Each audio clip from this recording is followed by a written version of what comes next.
An hour, 55 minutes to be exact, because we want to be done by 7 o'clock for this portion of the work session this evening on ERFC options. As you can all recall from the last work session, we had discussion on ERFC that the board, wanted to have another opportunity to explore, to continue discussion if we change the retirement age from 55 to 60.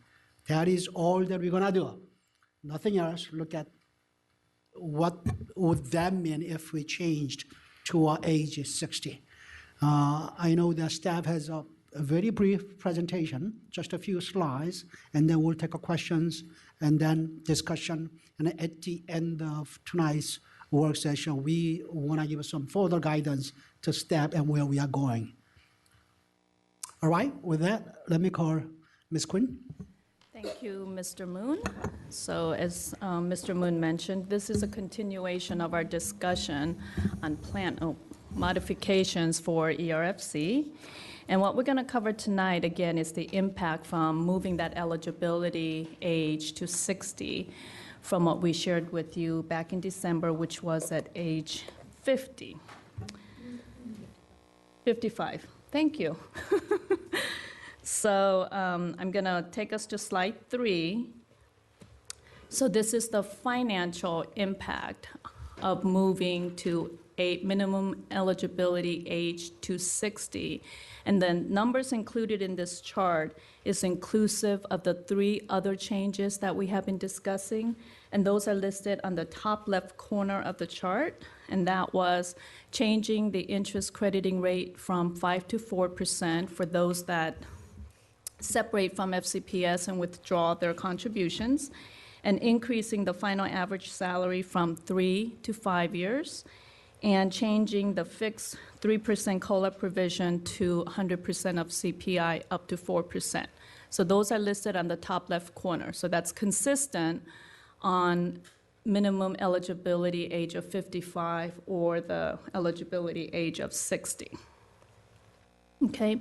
So there are 2 options listed just for comparison. You could see what we shared back in December, minimum age of 55 with 30 years of service, or age 60 with 5 or more years of service.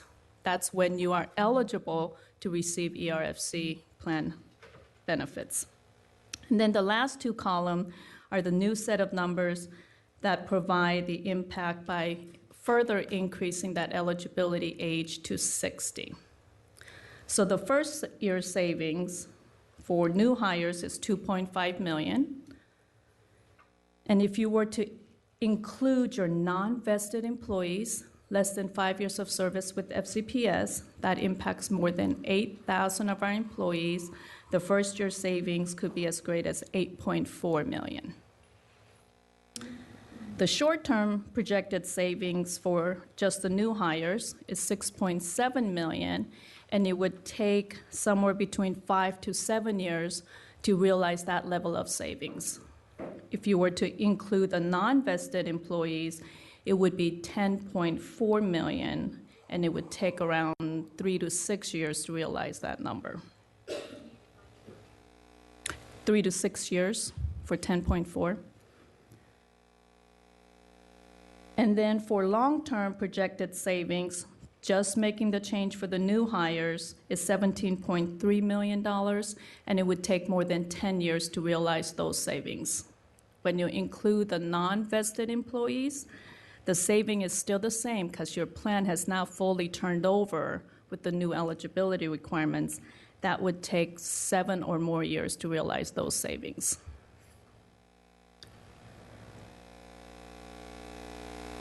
So next couple slides, and I'm only going to cover through slide 5, and the rest of the presentation is really the same information that we had shared with you at the December work session. So next couple slides just kind of gives you some impact to individual employees depending on when they were hired into the system, if these different eligibility requirements are put in place.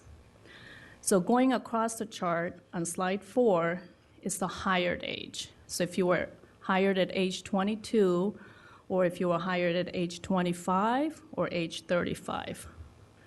Coming down the chart is a different plan provisions. So the very first one is our current plan provision, which says the eligibility is any age with 30 years of experience or age 60 with 5 or more years. Proposal 1, we kind of named the proposals so that we can reference the different options here. Proposal 1 was discussed in December, is implementing a minimum age of 55 with 30 years of experience, age 60 with 5 or more years of experience. And Proposal 2, which is what we're discussing tonight, is minimum age of 60 with 30 years of experience or age 65 with 5 or more years of experience. And then just to put it in context, we also provided what the eligibility requirements are under VRS hybrid, which is the current open plan, and the county system, FCERS. And that is the current open plan provisions, at least age 55 with a rule of 85 or age 65 with 5 or more years of service. And with VRS, it's a rule of 90 and full Social Security age with 5 years or more. So as you kind of look down the chart, you could see what would happen to an individual that was hired at age 22. Currently, they would be eligible to retire at age 52 because they've met the 30 years of experience. With the minimum age of 55, they would have to wait until 55, and they would have 33 years of experience. Now, when we further increase that minimum age to 60, we are now asking this employee to work 38 years before they're eligible to retire from ERFC. So as you could see, when you move to age 60, it's greater than both VRS and FCRS. And our initial recommendation of minimum age of 55 was to stay consistent with the county, and you could kind of see those numbers reflected in this chart. So I'm not going to walk you through hired age 25 or 35, because I think when you see it coming down the chart, you could see the changes that are reflected for each of those employees. The next chart kind of shows you, okay, so how many of our employees are really hired at age 35 or younger? So based on our current teacher pool, so this is our current experience, we have over 64% of our teachers who are hired at age 35 or below.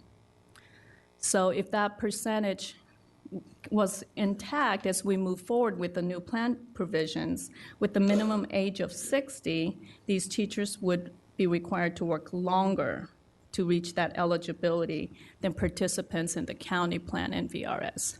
And obviously that translates to that they would be eligible for VRS prior to ERFC. So this is just giving you a context of number of teachers or the percentage of the early hires that would be impacted and the length of service that would be required to be eligible.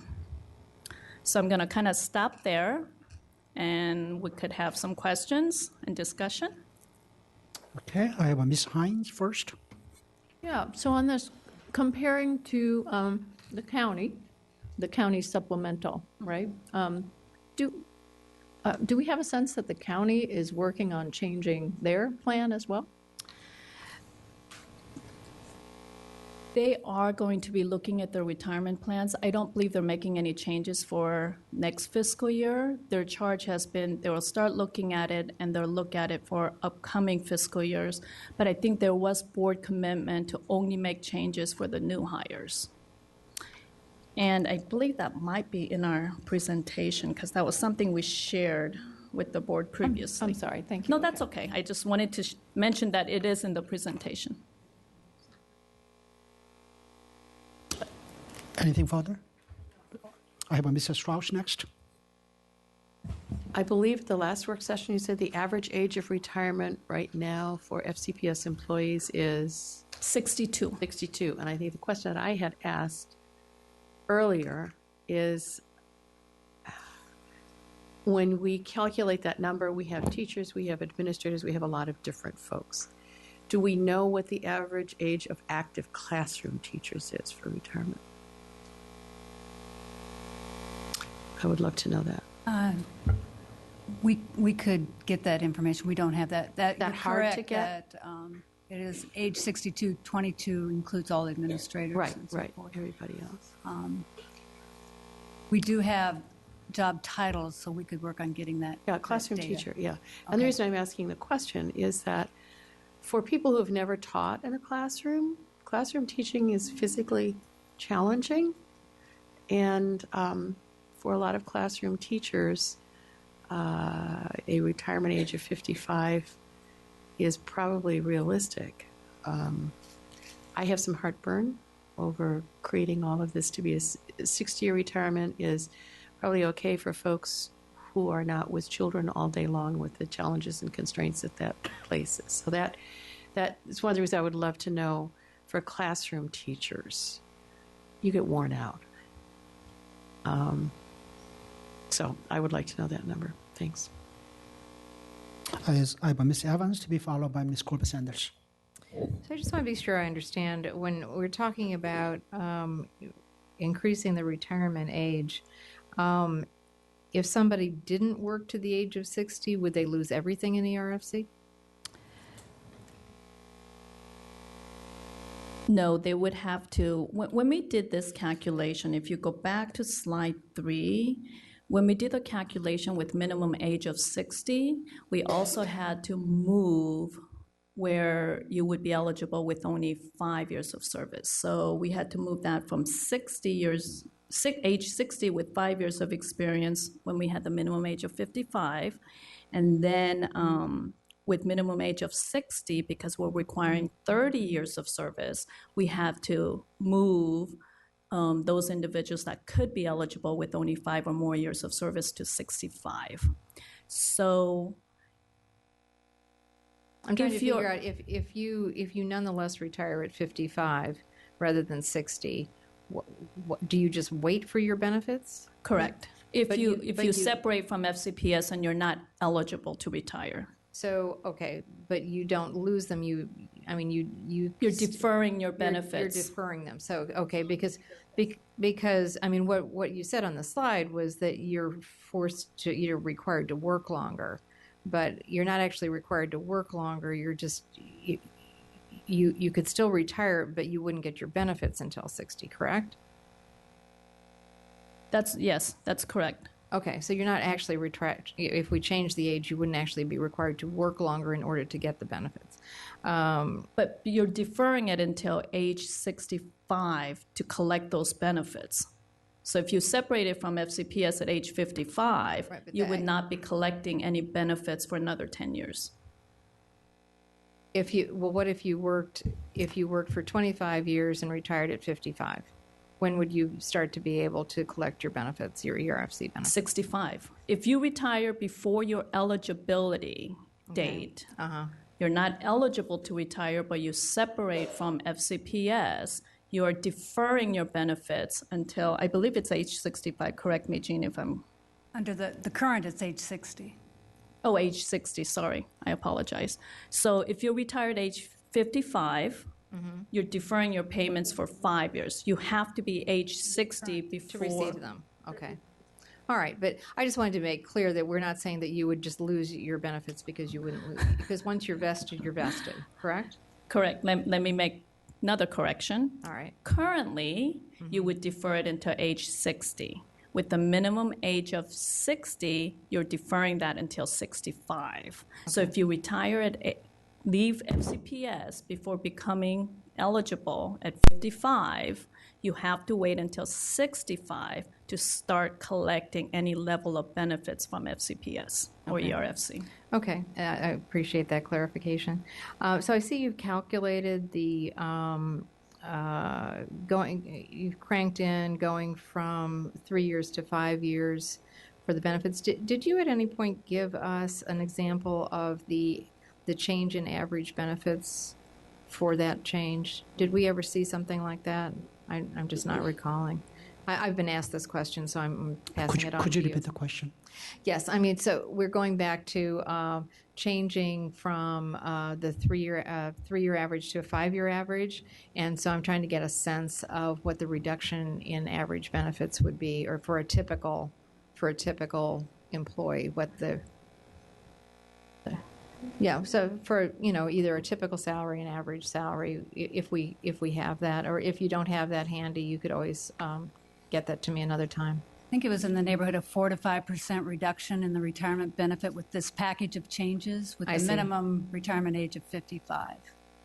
But was that just for changing from 3 years to 5 years, or was So that was for this package. that was for the entire package? Right. So if you could tell me what the average benefit change would be, maybe as a next step, I would appreciate that. We have that information. If you kept the 3-year average Versus going to versus a 5-year. 5-year age. Yeah, Just based on that one change? just on that one change. Have What we would be- calculated that? No, we didn't have Aon do those separately. They You did didn't have everything it. as the You did it for the entire package. package. That's Is right. that is that something difficult to get? No, we could calculate those Rather than- numbers for the. I don't want for you to cost more money. Yeah, as in if somebody that's a else. simple calculation, I'd appreciate getting it. If Staff it's can do that complex, for some of the examples that we have in the Okay. Aon study. Okay. all right. All right. Well, we'll put that. Just Thank keep you. that as a next step. Okay, thank you. Are you done, Ms. Evans? I have a Ms. Corvus-Sanders to be followed by Mrs. McLaughlin. Thank you. And thank you for your charts. I do appreciate the way they've been displayed, the information. I'm actually first want to express a concern. The ERFC was initially introduced as a bridge benefit to assist our professionals, recognizing that many of them don't work until full traditional retirement age of 65, because as Ms. Strauss so eloquently put it, that our teachers work really hard all day long, with ranging from 20 kids in a classroom to dealing with 70 or 90 kids at a high school level. And you do this day in and day out for decades. There is the expectation that you should be able to retire at the end in a comfortable style. And that is really why when the ERFC was originally introduced, as I understand it, it was as a bridge between the age when they retired and when you get to Social Security age. And then over time, it really was as a supplement to Social Security, realizing that Social Security does not provide an adequate retirement for people.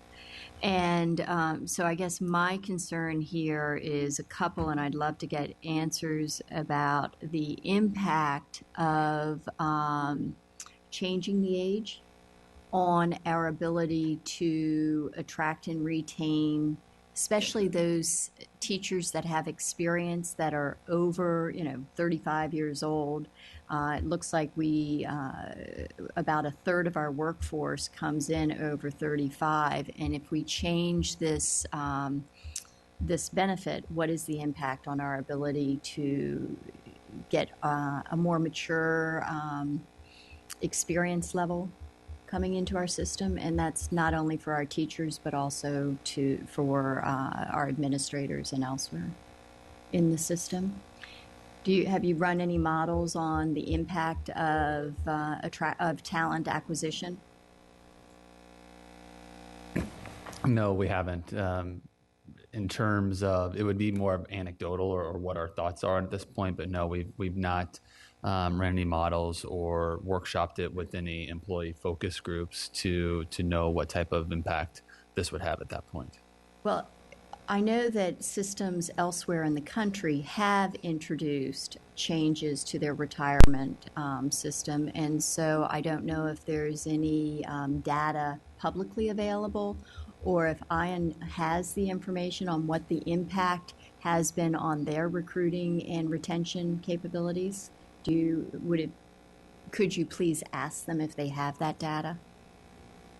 Yeah, if you're asking for anecdotal impacts, so as someone that's hired teachers for a long time, right, the ERFC is a key differentiator, no question, right?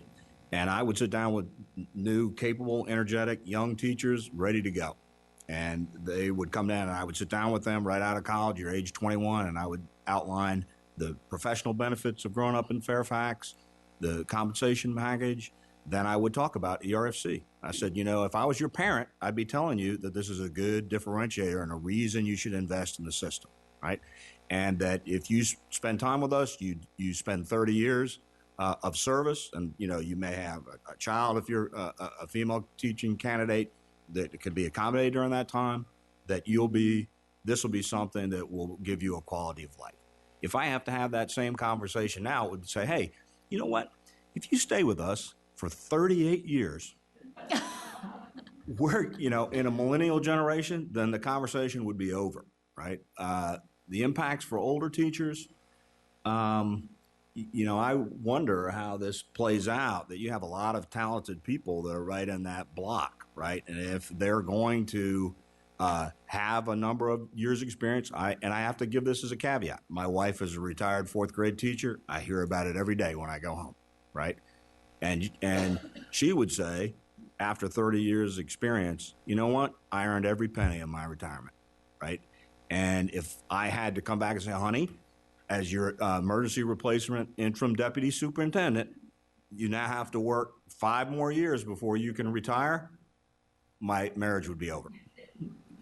So I'm not devaluing the importance of this decision, because it really is, and we are in tough budget climate. I think everybody I talk to in the organization would say that. But around these changes, the impact on that of your talent drain at the top end and your ability to attract teachers, I'm sure they can get you those numbers, but I would suspect that they would be significant. And that is precisely why I asked the question, because as challenging as our budget situation is, I would say that it is equally challenging when we open the school year with over 100 vacancies. And so our ability to address the needs, we have to look at what the knock-on effect is by being perhaps saving money here, but we could be, as my mom used to say, penny wise, pound foolish. And so I would just be very cautious as we look at these numbers that this is a major concern, and a recognition that this is not the same, teaching and education is not an industry on par with management in a business or consulting. There are different skills, there are different pressure points, there are different stresses. And so I do worry about changing it. The other piece of it is that having an understanding on what the impact of our retirement programs and changing our retirement programs at the same time as we have at the federal level a real discussion and a high likelihood that Social Security benefits could change. And if you look at the proposals that are out there, we're talking about the majority of the people sitting around this table will have a longer period of working before they can take advantage of Social Security. So at the same time that that's changing, for us to change this is very disconcerting. Okay, thank you. I was looking around to see who belongs to the majority. Mrs. McLaughlin.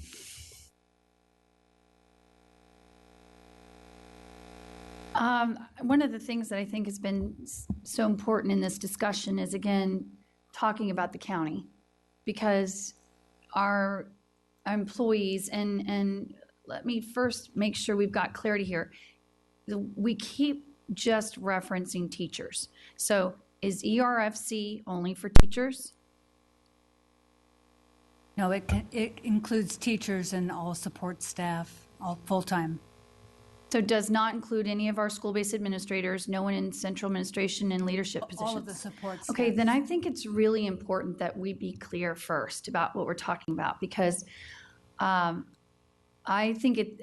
absolutely appreciate that this board, as individuals and as a whole, understand the hard work that our classroom teachers face every day. I've shared many times over, as the daughter of a public high school teacher, I saw the demands and the drain on my father in that profession. But we need to be keeping in mind that this is about a very large portion of our employees.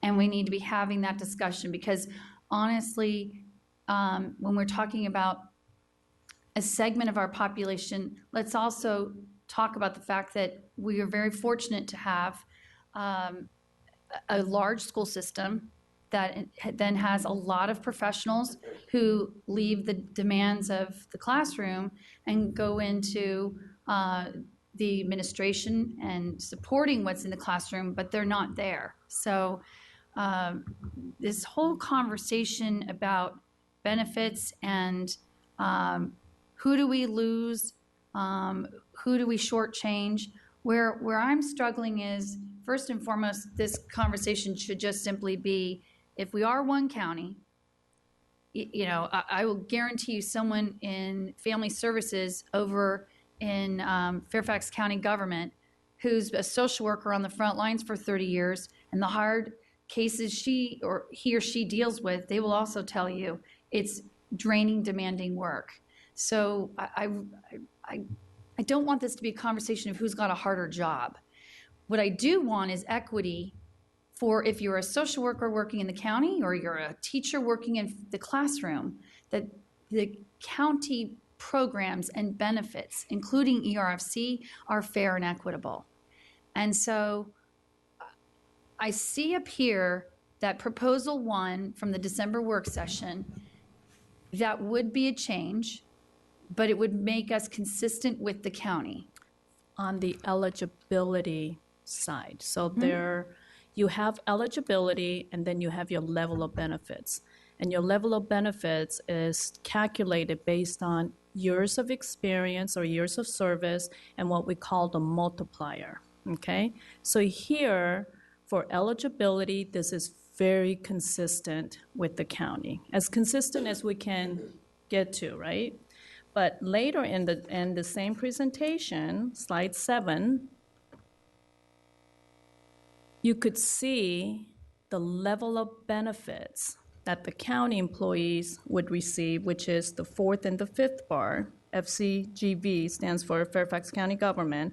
Plan C and D, the level of benefits are greater on the county side than FCPS employees, including ERFC, which is the first bar.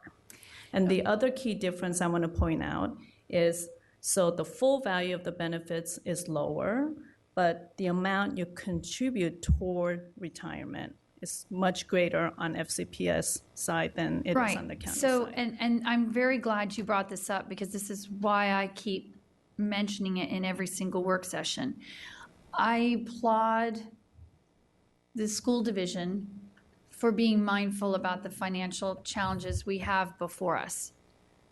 What I struggle with is that as this chart demonstrates, Fairfax County public school employees do not enjoy the same degree of a pension benefit that the county government employees enjoy. We pay more for it and we don't get as much back. So in my mind, and this may not be popular with all of my colleagues, as much as I do believe the Board of Supervisors and the school board have got to come together and talk about what our pension benefits are as an entire county, because if you look at this graph, no one's near us. And so we want competitive salaries, especially for millennials who don't often stay in the same jurisdiction for 30 to 40 years.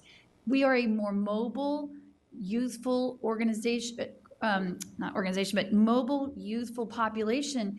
People, I mean, Chase, you're a perfect example. You're this young, vibrant, talented person. You know, you didn't come here at 22. So no, I'm not. But what I'm saying is that, you know, it's more rare. Like my father-in-law came here in 71 and he retired from the American Bankers Association after 37 years, staying in the same house, raising all of his kids.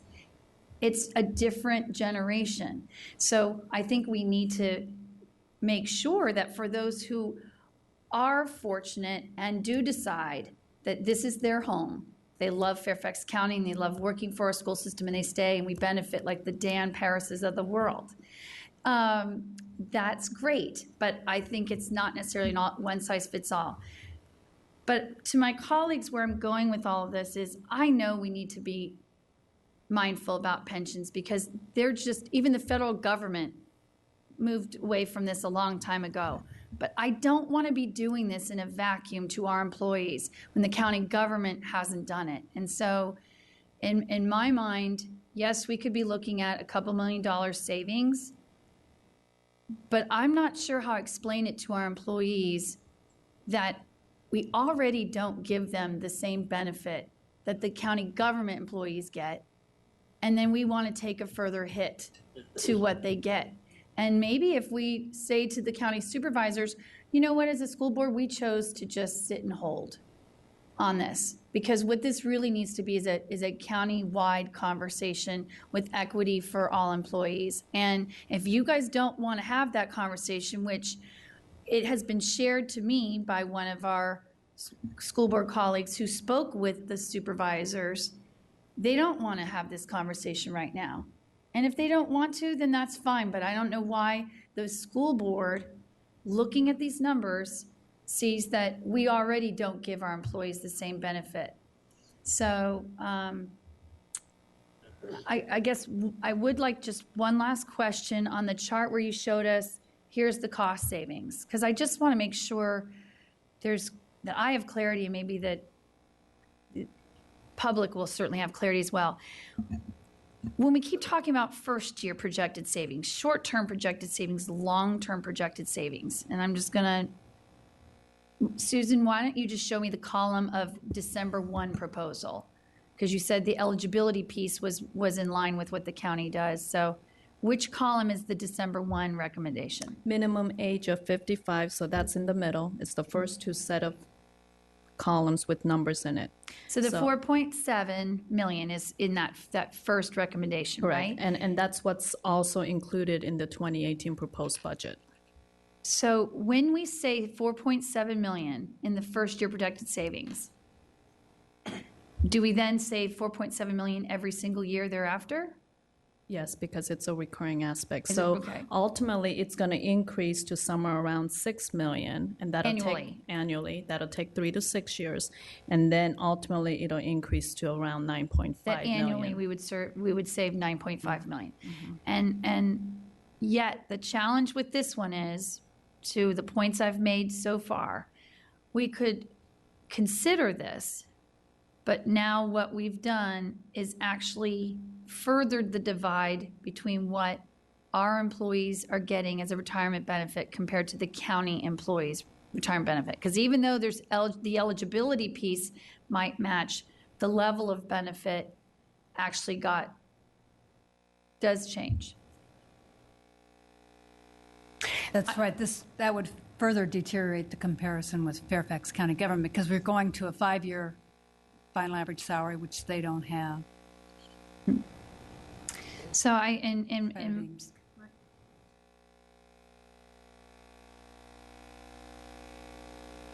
The COLA would be the same.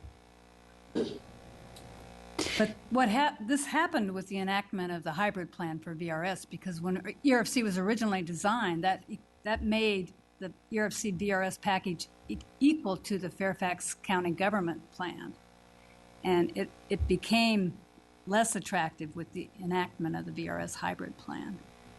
And right. And so that as a result, I think this is why the challenge of this board trying to make a decision in a vacuum without the collaboration and the engagement of the board of supervisors on pension benefits, I think becomes more difficult. And I do hope that as a board, we're going to have that conversation before we vote on this, is where are we as colleagues on taking action knowing that it creates a greater divide between the two employee systems? And how does that serve us then? So, Okay, I have, are you done? yes. Okay, I have Ms. Pelchik as the next. Mr. Wilson, did you also want to speak? Okay, and then we'll have all, except me. I'll be the last one. Okay, Ms. Pelchik. Thank you. Appreciate it. I have a few questions for clarification for myself and the audience. The VRS plan, is it correct that I've heard teachers will maybe, if they move within the first 10 years to another Virginia system, they can still keep full benefits? Could you explain how that works? They should be eligible for VRS as long as they stay within the state of Virginia. And what happens after the first 10 years? Is there a change? I don't believe there is anything that impacts. Once you move within the jurisdiction, which I would say most of the jurisdictions in Virginia participate in VRS. Okay. So they could carry those years of service with them when they move to a different district. And the only impact, just because I've, from some school administrators, I've heard something about 10 years and teachers deciding at some point, is there any impact, or is that an ERFC impact? It could be the salary that teachers are hired Okay. at that particular jurisdictions, because there is a The cap. salaries. Okay. Right. Not necessarily the benefits related to VRS. Okay, thank you. Another question with the COLA, and my understanding is, right, currently we're at 3% for the COLA, and if we tie it to the CPI, it could fluctuate. And right now this is the assumption that the CPI would be at 2.3, is that correct? Correct. And that was the average the last 25 years. Okay, and how likely is it that this may be overstated, that this may be overstated for next year or the year after that, that actually may be closer to the 3%? Our actuary would actually use a number like 2.59% because they use an average over the last 30 years. And we have seen inflation go up recently. So that is a good point to keep in mind, that these savings are based on if there was an inflation of 2.3%, which may or may not turn out to be the case. And do we have a sense of how much that would change if it goes up to, say, 2.59, 2.75? What is the actual projected savings in the first year of the short term? We had the actuary calculate on a 1.5% and this 2.3. So we didn't have them calculate. Those were the two cases that Aon used in their study, and so we used the same ones in our study. There's no way to get that information, is what you're saying? We'd have to go back to the actuary. Okay. Are we able to maybe look at those two and have a ballpark figure, or is that not a possibility?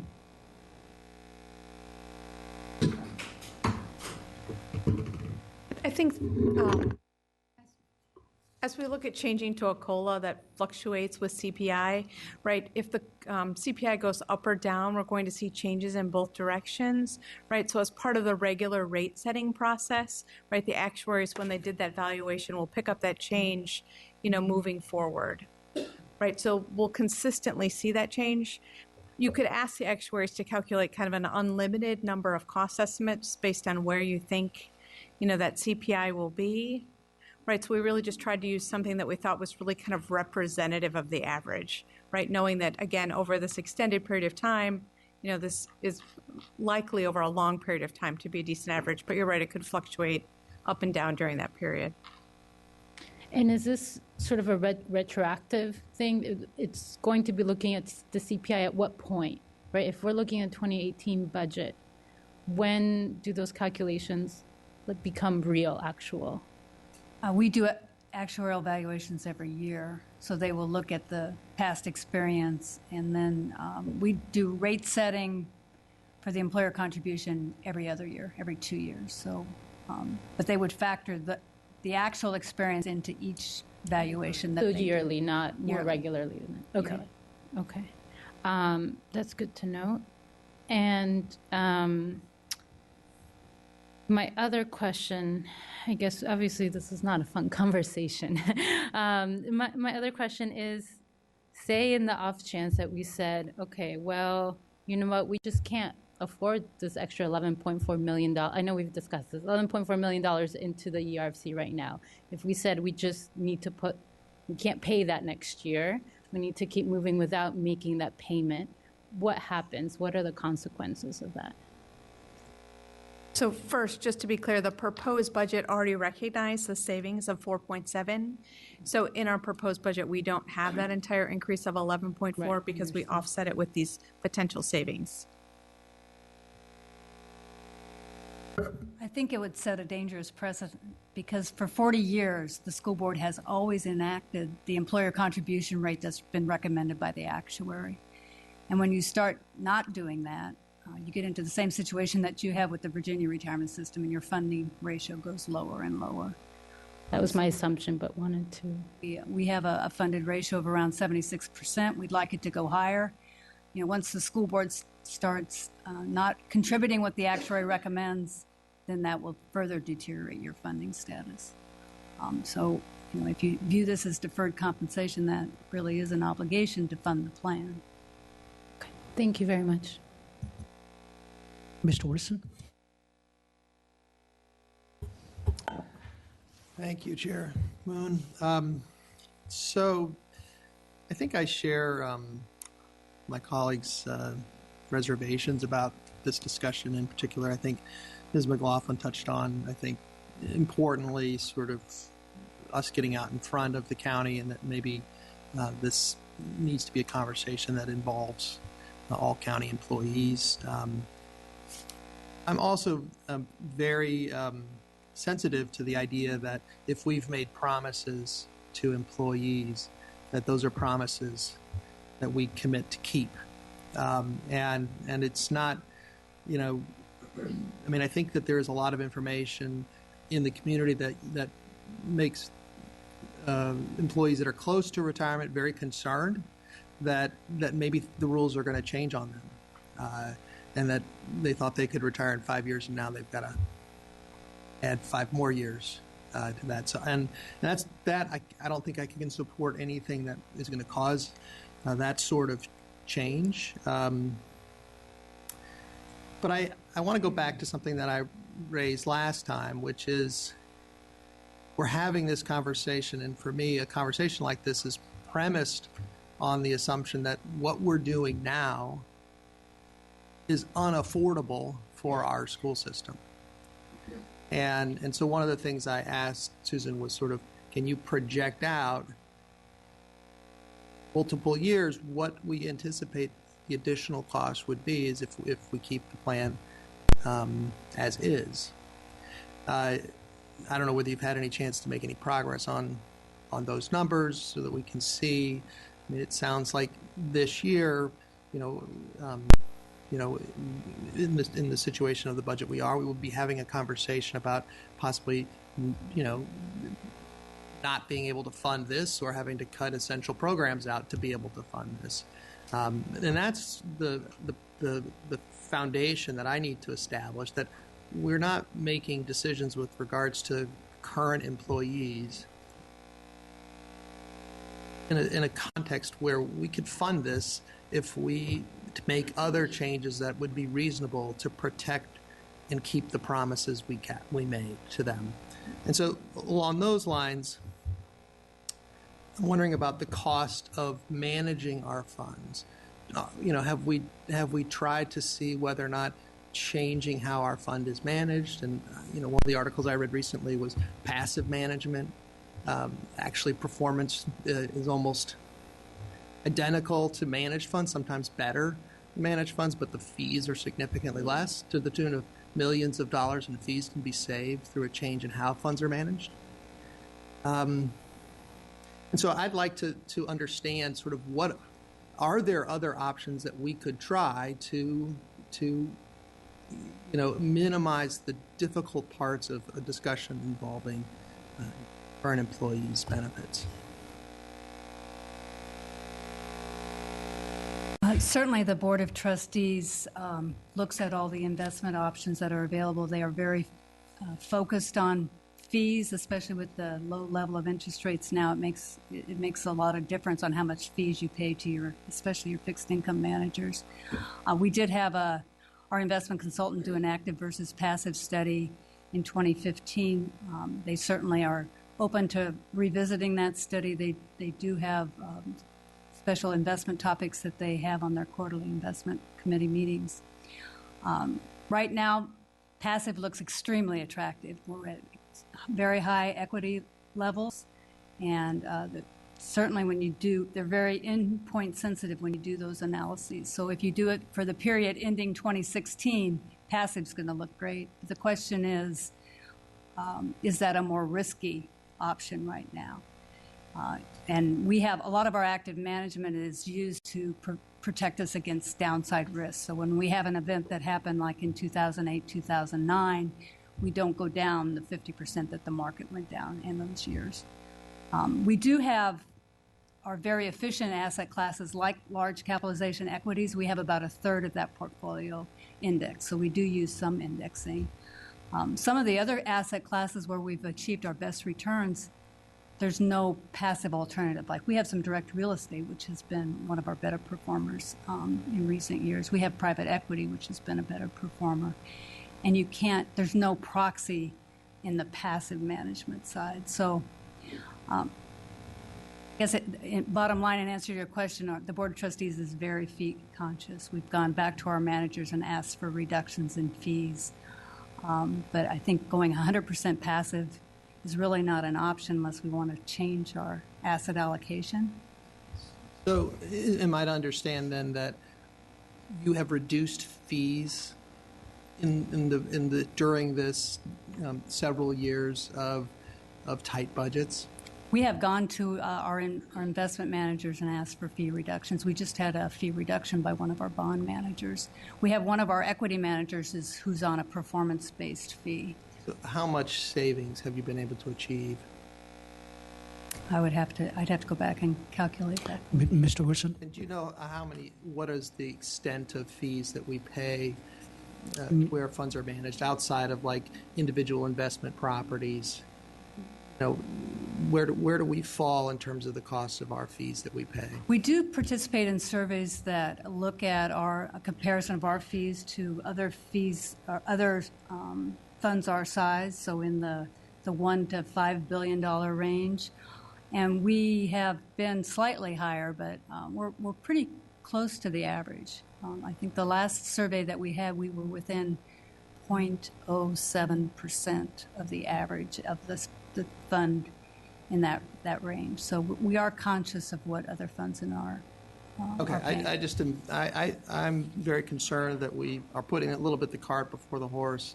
I mean, I think if we make promises to employees, those are promises we need to keep.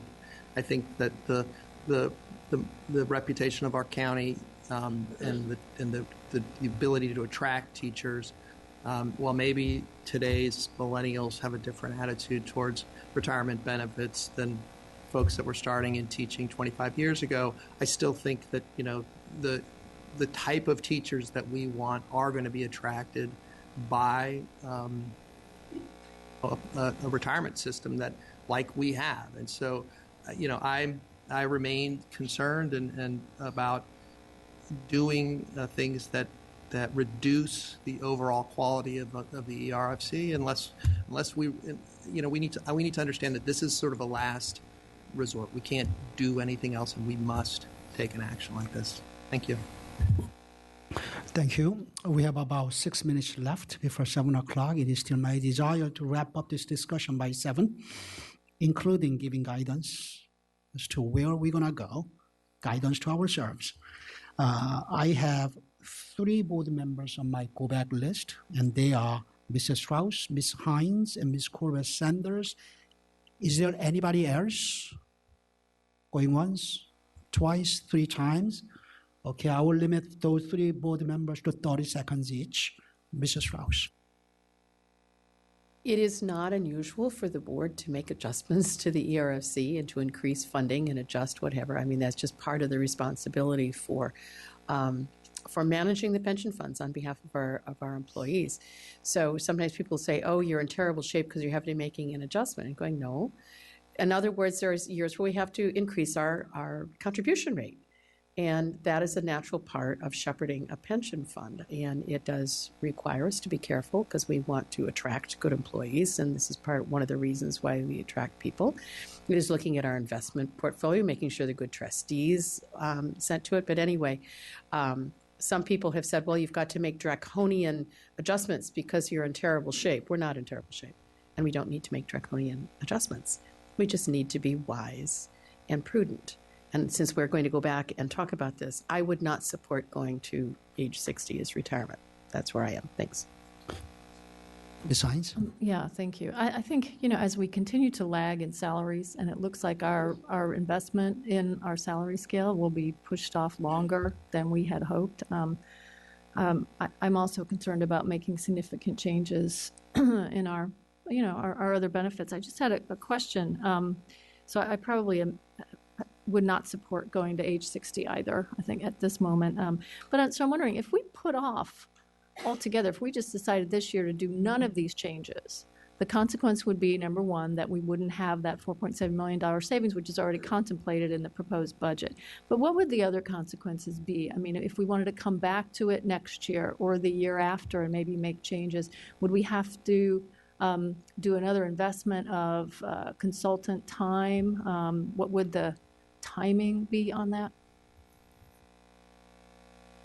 I would think we would need some additional consulting time if you wanted to look at different areas of the plan, right? Because these studies were pretty specific as to where we wanted the actuarials to change their assumptions.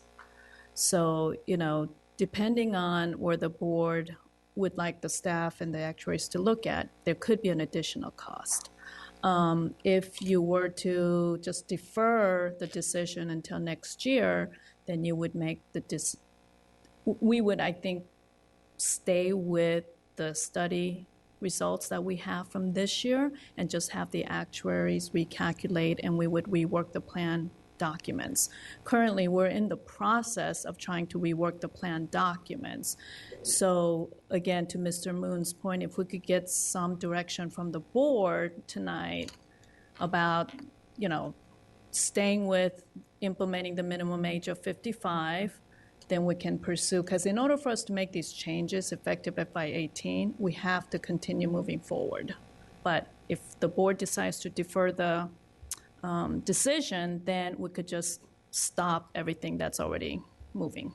Then just to follow up, at what point, if we decided as a board, I don't know if we're going this way or not, but if we decided as a board that we just want to hold ERFC where it is and make no changes this year, what's the drop dead on that? Is there a drop dead date on that, or? I was going to get to that a little bit later on, but if you are done other than that, then I will address that. Ms. Corbett-Sanders. Sure. Just a quick question. You mentioned that we're at a 76% ratio of funding. I understand that that's actually a pretty healthy funding level compared to other pension funds. Have you done a comparison of how we are funded at 6 versus the county funding, the state funding, and other jurisdictions? Because at 76%, that, understanding where we are and knowing that we may want to get higher than that, which would be ideal, but choosing the timing and how we get there is based on how we are in comparison to others as well. And I know you're going to get there as to what do we do if we just defer. I would also, question, if we made decisions in December, I would love to be able to revisit from the standpoint of our non-vested employees. There are 8,000 employees that were impacted by that decision in December. and if we only impacted new hires. Okay, I always lose to Mrs. McLaughlin, but she only has 15 seconds. Just thinking about what one of my colleagues said about the 55 versus the 60.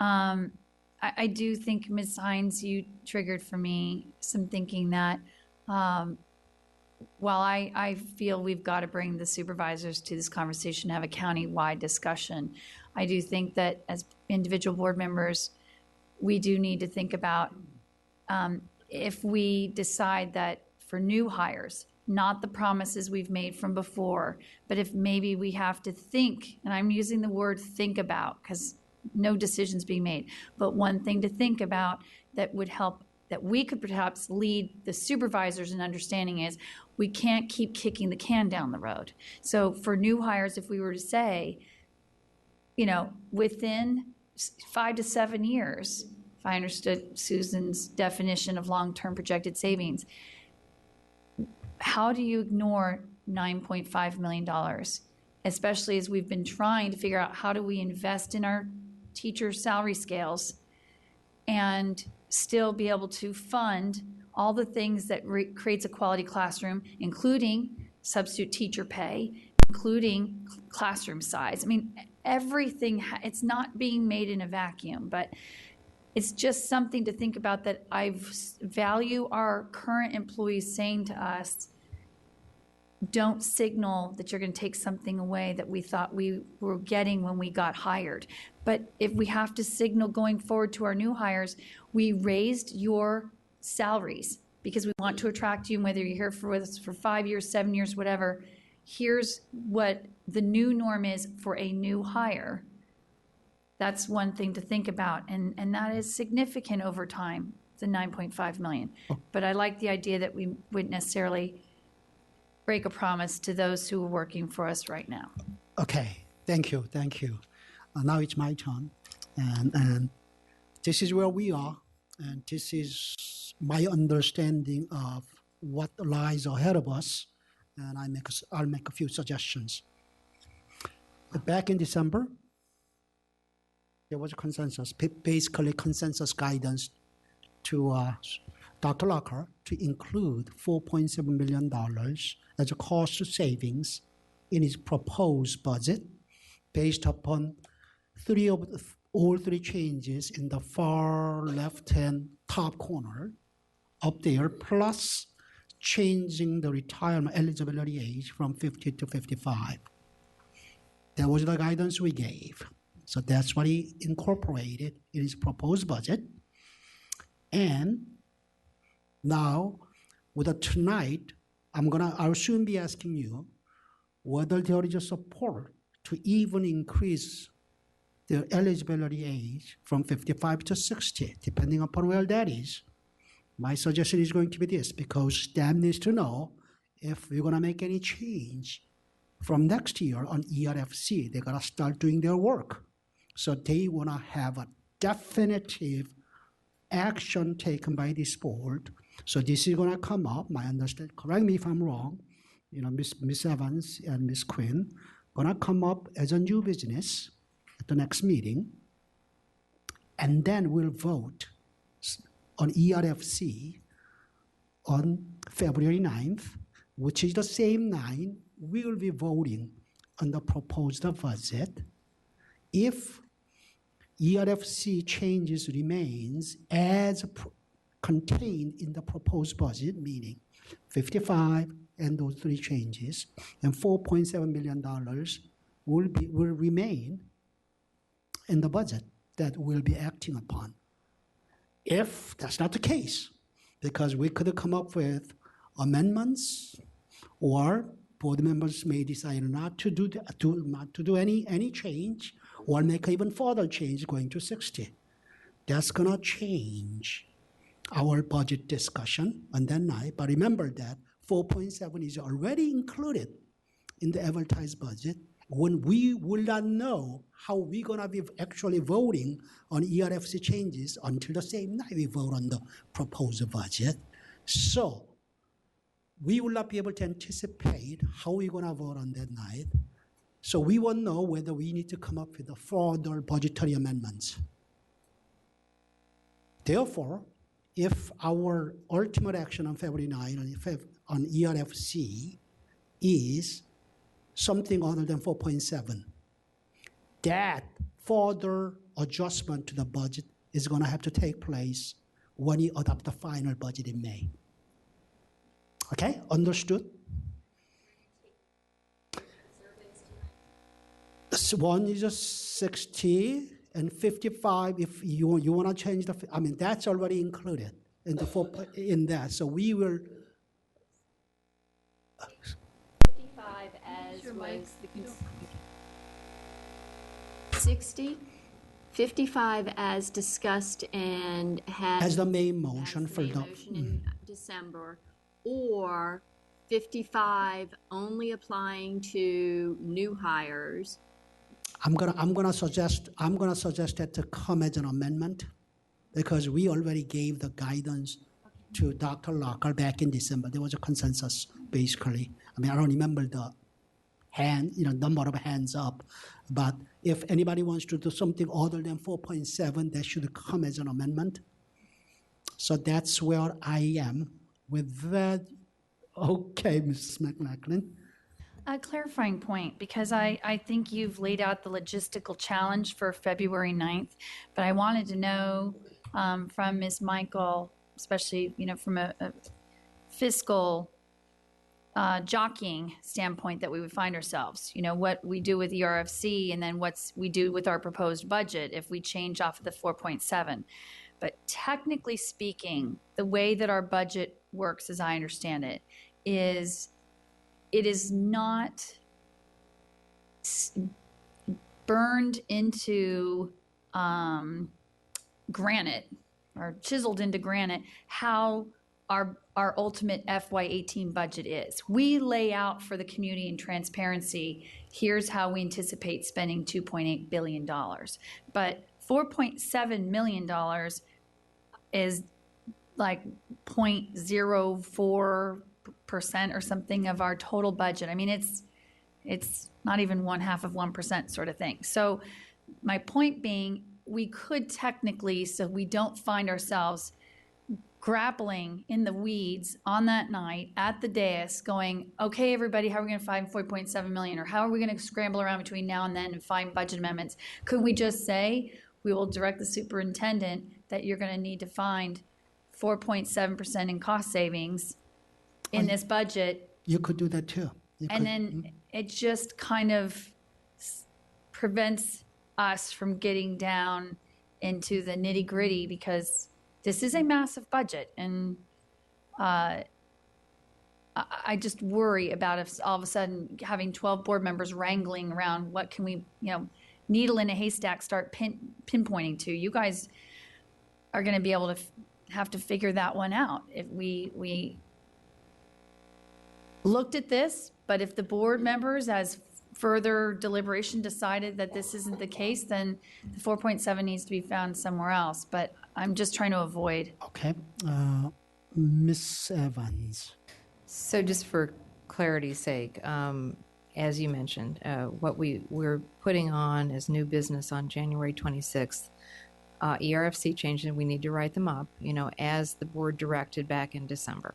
So we unless there is a majority unless here to change that to 60. Unless something changes tonight, right? But if nothing changes tonight, we'll have that on as new business, and then on February 9th, that vote will come before the budget vote. That will come first before the budget. First. So we'll at least know when we're discussing the budget. Yes. Where we are. So for just procedurally, Mr. Moon, are you assuming that remains unless we approve a change tonight? Is that our assumption? Unless we do something other than that on February 9th. Okay, but I mean, about 4.7 is a part of his proposed budget. So I'm saying we're not going to vote again on what we did in December, correct? Correct. Tonight. Correct. Tonight. Okay, so you're just looking for any change. Any to that. changes. Okay. Mm-hmm. All right. Thank you. Okay. So with that, All right, I don't want to make it more complicated than it is. So since we did ask a step to come back with information regarding changing the eligibility age from 55 to 60, and then we got the information. We have a lovely discussion tonight. I want to see whether the majority support to change from 55 to 60. If you support to raise your hand. If you oppose, I want to see. Okay, so that's not going to be it. All right, with that, the main motion on the ERFC, Mrs. McLaughlin. Well, I guess procedurally, I feel like from what I heard here around the table, I'm a little worried that now we're going to set the threshold again of what you have to vote out versus what you vote in. So we tonight comfortably said, thank you for bringing us new and additional information. And in light of that new and additional information, no, we don't want to adjust the budget and go with the savings of 16 above. So technically speaking, we could make the next vote right now of, in light of this new information and the deliberation tonight, do you still want to go with the 4.7, or do you want to go with only, new hires? I mean, I kind of am wondering why we're defaulting. I'll leave it up to you. However, we have a 4.7 already included. That is why I said that was the guidance we gave to staff in December by majority vote. If the board wants to do otherwise, it seems to me that's Mrs. McLaughlin's suggestion, and is there anybody else who wants to talk about that? And I had Mr. Wilson. Just Mr. Moon, when you polled us, I mean, I guess you swept in both of columns 3 and 4. 3 and 4. Which one is the 3 and 4? Those are both raising the age to 60. Yes, correct. And if everybody, no matter either 3 or 4, I mean, I guess column 3 is different because, like column 1, it's for out-year hires. It doesn't affect current employees at all, correct? If I'm understanding that correctly. So, I mean, that seems like somewhat of a different conversation than the sweeping in 8,000 employees. So if you want another straw poll with new hires, is that what you are asking? Yeah, because I mean, I'm not sure I'm in favor of it in the, kind of ultimately in voting when we vote to change ERFC if we're going to do that. But I am attracted to the long-term savings of, that shows in column 4 for new hires. All right. I just want to satisfy Mr. Wilson to see whether he just support for raising it to 60 for the new hires alone.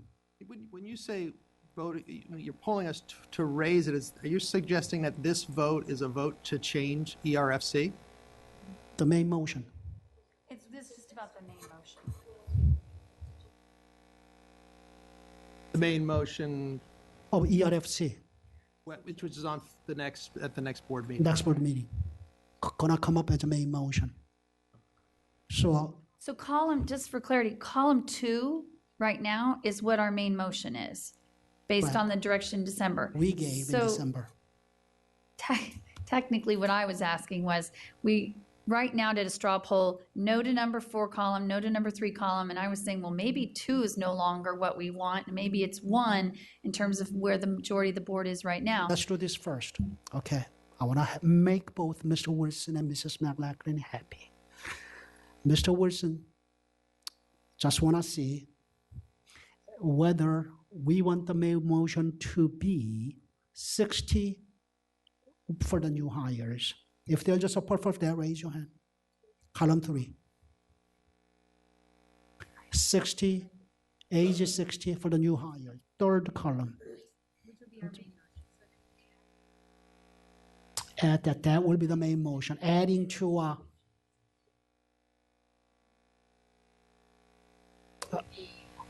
non-vested employees. New hires. No. Okay, currently proposed budget is a column 2. Column 2. Mr. Wilson want to see whether we can do column 3, whether just support for column 3. I want to see whether just support for column 3. Those in favor of column 3, raise your hand. Right now for the main motion. As a main motion. It's not ultimately, we don't make ultimate decision until February 9th. Okay. All right, there is any support. All right, if there is now Mrs. McLachlan's, if there is a support for column 1, raise your hand as a main motion instead of column 2. That would be instead of what was decided back in December. Back in December, I understand. She's suggesting that to be the main motion. Column 2 was direction out of a work session. There's nothing different than tonight. We could have directed column 4, I'm 3, just seeing and I'm saying whether there's a support for that. Okay. column 1. Raise your hand if you support that column 1 as a main motion. Can I ask a clarifying question? Yes. Were column 1 to pass, and keeping in mind a third of our board is absent tonight? I understand because the sitting guidance to Dr. Locker was column 2. So I mean, sorry that we do not have all board members, but this is what we have. This is the last opportunity. Right, okay. So raise your hand if you support. Sorry, Okay. we're all friends here. So I guess my question is to Ms. Michael, were column 1 to pass tonight or February 9th, which is really the vote that will matter, what is the effect? I know we have to the proposed budget. There will be 4.4. And so it would just directly add the 4.4 million to the total, to the back end. Right, we could increase our requested ask to the county transfer. Another 4.4 right? or fine savings. Or, We could direct the superintendent to find reductions. We could identify the reductions, but we would have to find, cover that gap in some way. Okay, thank you. But I think it's important to remember that all we're voting on now is what will be the main motion. What will be the main motion? If someone wants to amend the main motion Absolutely. to column 1, that's still an opportunity. Absolutely. I may just do that too. So, column 1 as the main motion, raise your hand. If you oppose, then raise your hand. I want to see. Okay? So, column 2 is going to be the main motion as a new business at the next meeting. No. at the next meeting, and then actual vote on February 9th, right before we act upon the proposed budget. With that, I think you did ask as a next step, you had a one request could you put that up, please? Yeah, Mr. Moon, can I just provide one clarification? Because of the short turnaround time, typically when we come to the board with plan provisions, it would be the legal documents of all the plan changes, but we're not going to have that available by next week. So the board item next week would be recommending directing the staff to start the changes in those plan Whatever that thing provisions. we should do. And then we need to come back and have the board actually vote on the plan provisions. Okay, thank you. But that wouldn't prevent. That wouldn't happen. That wouldn't prevent us from going into effect July 1? Okay. Okay, as a next step, okay, what is average age of current classroom teacher? Does that capture what you're asking, Mrs. Strauss? Yes. Okay, the next one is what is average reduction in benefits for average salary with this package? It was actually what I was looking. Yeah. Yeah, from 3 to 5. Yeah. Right.